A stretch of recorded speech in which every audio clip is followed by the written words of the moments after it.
Z student academy में खुशामदीद। आज का जो हमारा सेशन है वो केमिस्ट्री को लेकर है। आज हम केमिस्ट्री में बात करने जा रहे हैं मॉडर्न एटॉमिक थ्योरीज़ के बारे में। बेसिकली मॉडर्न एटॉमिक थ्योरीज़ हैं क्या? देखिए, बेसिकली जो क्लासिकल कंसेप्ट था उसी कंसेप्ट की बुनियाद बनाते हुए कुछ नई थ्योरीज़ को प्रपोज किया गया, जैसे कि क्वांटम मैकेनिक्स था। क्वांटम मैकेनिक्स क्या था कि केमिस्ट्री के अंदर एक बहुत शिफ्ट आया। बेसिकली ये केमिस्ट्री की साइड पर भी है और ये फिज़िक्स की साइड पर भी है। जब हम स्टडी करते हैं तो हम केमिस्ट्री में भी स्टडी करते हैं और हम फिज़िक्स में भी स्टडी करते हैं। तो जब हम ये स्टडी करते हैं तो इसके कंसेप्ट को भी स्टडी करना बहुत इंपॉर्टेंट है। इसमें बहुत सारे साइंटिस्ट ने अपना किरदार अदा किया और वक्तन फ़वक्तन इसके अंदर इनोवेशन आती रहीं। अब उन इनोवेशंस को हमने यहाँ डिस्कस करना है और हम इसकी डिस्कशंस को फर्दर करेंगे और बढ़ाते चले जाएंगे ताकि आपको समझ आ सके कि कंडीशन किस तरह से ट्रीट की जा रही है और उसकी ट्रीटिंग किस तरह से है, ट्रीटमेंट किस तरह से है। तो ये तमाम मामला जो हैं, ये तमाम चीज़ें जो हैं डिस्कस की जाती हैं और इनकी डिस्कशन यहाँ कंटिन्यू करते हैं। सबसे पहले इसके अंदर जो इनोवेशन हुई वो हुई क्वांटम मैकेनिकल मॉडल की। क्वांटम मैकेनिकल मॉडल बहुत एक्यूरेट और बहुत ज़्यादा एक्सेप्ट होने वाला मॉडल था, जिसको हम देखते हैं कि इनकी बुनियाद जो है वो कुछ साइंटिस्ट ने मिलकर बनाई। यानी इसके जो कंट्रीब्यूशन थी वो बहुत ज़्यादा डेवलप किया उसने साइंटिस्ट को। और जैसे कि स्क्रोडिंगर का एक मॉडल हमने डिस्कस किया, फिर हमने जो है डायरेक्ट का मॉडल डिस्कस नहीं किया, लेकिन डायरेक्ट और हिंसबर्ग जो है इन दोनों के जो प्रिंसिपल थे उनमें बहुत ज़्यादा क्वांटम थी मैकेनिक्स का काम था। बेसिकली क्वांटम मैकेनिक्स कहती क्या थी कि इलेक्ट्रॉन जो है वो एक वेव नेचर रखते हैं, उनके अंदर वेव नेचर मौजूद होती है जो कि कंटिन्यूसली अपने अंदर से एक वेव निकालते रहते हैं। ठीक है, और वेव के उससे क्या होता है कि वो एक ख़ास बिहेवियर को डिस्क्राइब किया, जिसको डिस्क्राइब करने के लिए डी ब्रोगलाय की हमने डिस्कशन कर चुके हैं, हम डिस्कस कर चुके हैं। तो ये भी एक बड़ा इंपॉर्टेंट था। उसके बाद जो स्क्रोडिंगर इक्वेशन थी उससे इसका फार्मूला निकलता था, फार्मूलेशन होती थी। फिर उसके बाद इलेक्ट्रॉन ऑर्बिटल्स से, इलेक्ट्रॉन ऑर्बिटल्स का ये हुआ कि इसके बाद हमने देखा कि कई जगह हमने ये देखा कि इलेक्ट्रॉन ऑर्बिटल्स जो हैं वो एक दूसरे से फिक्स होना शुरू हो गए। जब फिक्सिंग शुरू हो गई उनकी तो वहाँ भी एक बड़ा हमने रिजल्ट देखा, हमें नज़र आया। फिर उसके बाद क्या देखा कि वहाँ पर कुछ रीजन ऐसे नज़र आए जिसमें स्पेस नज़र आ रहे थे। वो जो स्पेस नज़र आ रहे थे उसको हमने ऑर्बिट्स का नाम दे दिया, वो ऑर्बिट्स हो गए। फिर क्या हुआ, फिर उसके अंदर अगर हम मज़ीद देखते हैं तो इसमें क्या हुआ, इसमें हमारी डिस्क्रिप्शन इस तरह से हो गई कि हम क्वांटम नंबर को भी डिस्क्राइब कर सके। ठीक है, फिर हमने क्या किया, प्रिंसिपल ऑफ क्वांटम नंबर को डिस्क्राइब किया। फिर इसमें एंगुलर मोमेंटम हमें बहुत अच्छे से समझ में आया, एंगुलर मोमेंटम दे सके। फिर हम मैग्नेटिक क्वांटम नंबर्स को भी डिस्क्राइब कर सके और हम इसके अंदर स्पाइन क्वांटम नंबर्स को भी डिस्क्राइब कर सके। तो ये बहुत बड़ा इंपॉर्टेंट रिजल्ट साबित हुआ और इसको हमने देखा कि ये जो थ्योरीज थी, इन थ्योरीज से हमारा बहुत ज़्यादा केमिस्ट्री के लिए बहुत ज़्यादा वास्ट एरा खुला और बहुत ज़्यादा इसमें डेवलपमेंट हुई केमिस्ट्री के अंदर। बहुत ज़्यादा वाज़े स्ट्रक्चर ऑफ एटम हमें देखने को मिला।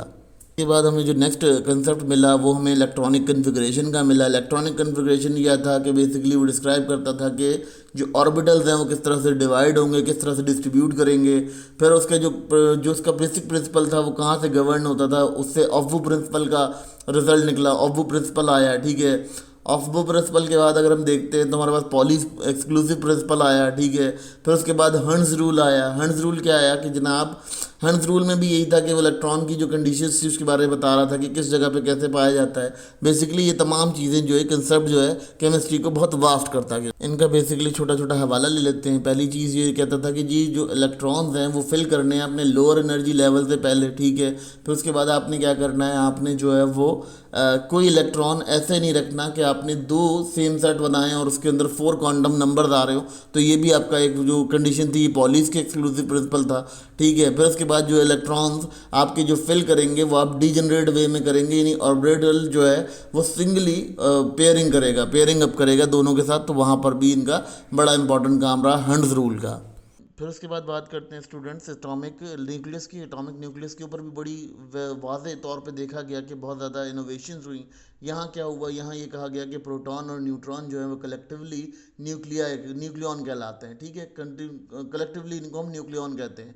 क्यों कहते हैं? क्योंकि इनका मसला ये है कि ये जो प्रोटॉन और न्यूट्रॉन है ये न्यूक्लियस की तरफ खिंचे चले जाते हैं। जिस खिंचते हैं उस खिंचने की वजह से क्या होता है कि उनके अंदर एक फोर्स पैदा हो जाती है, एक बाइंडिंग फोर्स पैदा हो जाती है। जिस बाइंडिंग फोर्स से क्या होता है कि उन्हें ये देखा जाता है कि उनकी सिचुएशंस जो हैं वो बहुत ज़्यादा डिसरप्ट हो जाती हैं। तो हम यहाँ ये भी देख सकते हैं, यहाँ ये भी समझ में आ सकता है हमें कि हमारा जो मामलात हैं वो इस तरह से डील किए जाते हैं। फिर अगर हम देखते हैं इसके अंदर बहुत ज़्यादा इनोवेशन ये हुई कि उसने कहा रिपल्जन की फोर्स आती है, प्रोटॉन जो है रिपल्जन फोर्स शो कराता है। फिर क्या करते हैं, जो न्यूक्लियर फोर्स होती है वो कभी कभार जो न्यूक्लियर फोर्स को होती है उसको दबाने के भी काम आती है और दबाती भी है। तो ये कंडीशन भी यहाँ बहुत ज़्यादा वाज़े नज़र आती हैं। और सिर्फ यही नहीं इस बात से वाज़े होता है, इस बात से ये भी वाज़े होता है कि इसका जो तमाम मास है, एटम में सबसे छोटा होता है ये, लेकिन जो न्यूक्लियस होता है ये पूरे एटम का एक मास कैरी करता है, जिसको हम यहाँ डिस्कस कर रहे हैं। उसके बाद अगर हम देख लेते हैं, फिर अगर मज़ीद कंसेप्ट बढ़े तो उस कंसेप्ट के अंदर ये हुआ कि यहाँ पर देखा ये गया कि इलेक्ट्रॉन क्लाउड मॉडल आ गया। इलेक्ट्रॉन क्लाउड मॉडल में क्या हुआ कि आपके पास विजुअलाइजेशन हुई। जब उन्होंने माइक्रोस्कोप से देखा तो ये देखा कि वहाँ पर जो है बहुत ज़्यादा क्लाउड की सूरत नज़र आई। जब उन्होंने अप्लाई की लाइट्स तो देखा कि इलेक्ट्रॉन जो है वो क्लाउड की तरह इधर उधर घूमते हुए नज़र आ रहे हैं। तो ये भी एक बहुत इंपॉर्टेंट जो कंसेप्ट था यहाँ आया और बहुत ज़्यादा इस कंसेप्ट में इंक्रीज़ हुआ और बहुत ज़्यादा इंक्रीज़ मिलता गया इसको, वक्तन फ़वक्तन ये चीज़ इंक्रीज़ होती चली गई। अगर हम यहाँ देख लेते हैं, मज़ीद इस पर बात कर लेते हैं, तो मॉडर्न रिफाइनमेंट होती है। मॉडर्न रिफाइनमेंट एक और कंडीशन आ जाती है यहाँ पर, जिस कंडीशन को डिस्कस कर लेते हैं। बेसिकली क्या होता है, यहाँ पर रिलेटिव इफेक्ट्स के ऊपर बात की गई। मॉडर्न रिफाइनमेंट में सबसे पहली चीज़ जो थी, उन्होंने कहा कि भाई आपका जो एटम है उस जो अगर हैवी एटम है उसके अंदर क्या होता है, उसके जो इलेक्ट्रॉन्स मूव करते हैं वो स्पीड ऑफ लाइट के साथ साथ मूव कर रहे होते हैं, यानी उनकी स्पीड ऑफ लाइट के बराबर ही स्पीड होती है। फिर उसके बाद वो कहते हैं कि अगर आपके पास स्पाइन देखें, अगर हम स्पाइन ऑफ दी ऑर्बिट देखें तो वहाँ भी ये सिस्टम देखने को मिलता है कि हमारा जो सिस्टम होता है उस सिस्टम के अंदर ये चीज़ देखने को मिलती है कि अब जो स्पाइनिंग हो रही है वो भी कपलिंग की सूरत में हो रही है, यानी वो साथ साथ एक साथ मूव कर रहे हैं एक दूसरे के। ठीक है, तो ये भी एक बड़ा इंपॉर्टेंट यहाँ पे कंसेप्ट नज़र आया। फिर उसके बाद आया कि जी यहाँ पर एक्सप्लेन किया इन्होंने इंट्रैक्शन को कि पार्टिकल के साथ दूसरे पार्टिकल किस तरह से अपना एक वो बनाते हैं, यानी एटम से एटम के दरमियान जब हम देखते हैं ताल्लुक़ बन रहा होता है तो उस दौरान वो किस तरह से एक दूसरे से अपनी इंट्रैक्शन कायम करते हैं। तो ये भी इनका एक बहुत इंपॉर्टेंट कंसेप्ट था।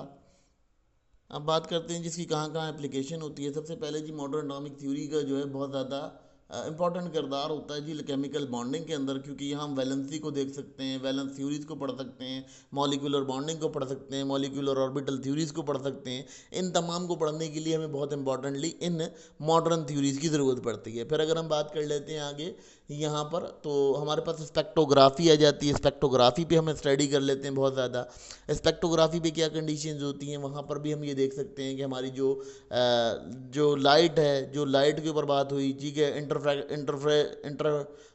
इंटरेक्शन के बगैर लाइट की बार बात की जाए, यानी माइक्रोस्कोप लेवल पे बात की जाए, टेक्नोलॉजी के लेवल पे बात की जाए, तो वहाँ पर ये चीज़ बड़ी इंपॉर्टेंट हुई। फिर उसके बाद अगर हम बात कर लेते हैं मटेरियल साइंस की और नैनो टेक्नोलॉजी की, यानी जो बहुत माइक्रो टेक्नोलॉजीज़ हैं उनके ऊपर बात की, तो वहाँ भी ये आपका सिस्टम क्रिएट कर देती है, एक सिस्टम बन जाता है। ठीक है, तो ये तमाम चीज़ें जो है मॉडल जो है सक्सेसफुली एक्सप्लेन किया गया है और इसकी एक्सप्लेनेशन बहुत ज़्यादा इंपॉर्टेंट की गई है, वाइजली की गई है। अच्छा, इसकी जो कंडीशंस हैं वो बहुत ज़्यादा एडवांस हैं, बहुत ज़्यादा एडवांस लेवल पर गई, इसीलिए गई क्योंकि केमिस्ट्री ने बहुत ज़्यादा उरूज दिया, बहुत ज़्यादा तरक्की हुई केमिस्ट्री की यहाँ पर। अगर हम यहाँ बात कर लेते हैं तो ये तमाम चीज़ें यहाँ डिस्कस करने के लिए बहुत इंपॉर्टेंट है। अब अगर हम यहाँ बात करते हैं इन तमाम मॉडल्स की, तो ये मॉडल्स जो हैं ये बहुत ज़्यादा अपना एक किरदार रखते हैं और एक इनकी वैल्यू है। इन तमाम मॉडल्स को यहाँ इसलिए पढ़ाया गया है क्योंकि जो केमिस्ट्री है उसके अंदर बहुत ज़्यादा इनोवेशन आई, बहुत ज़्यादा जैसे कहना चाहिए चेंजेस आई, जिसकी वजह से हमारा जो कंसेप्ट था वो बहुत ज़्यादा क्लियर और बहुत ज़्यादा वाज़े हो सका। ठीक है, अगर हम बात करते हैं केमिस्ट्री के ऊपर, तो केमिस्ट्री में इसका बहुत ज़्यादा इंपॉर्टेंट रोल था क्योंकि यहाँ से क्लासिकल एरा की जो है बुनियाद ख़त्म हो गई। यूँ कहना चाहिए कि मॉडर्न केमिस्ट्री का इफ्तिताह हुआ, यानी मॉडर्न केमिस्ट्री की जो है राहें खुली और मॉडर्न केमिस्ट्री की तरफ मूव ऑन होना शुरू हुआ। तो इस थ्योरी को पढ़ना इसलिए भी इम्पॉर्टेंट है क्योंकि आपके लिए ये कंसेप्चुअल बेसिस के ऊपर बहुत ज़्यादा क्लियर विजन देती है, बहुत ज़्यादा क्लियर वे में बात करती है।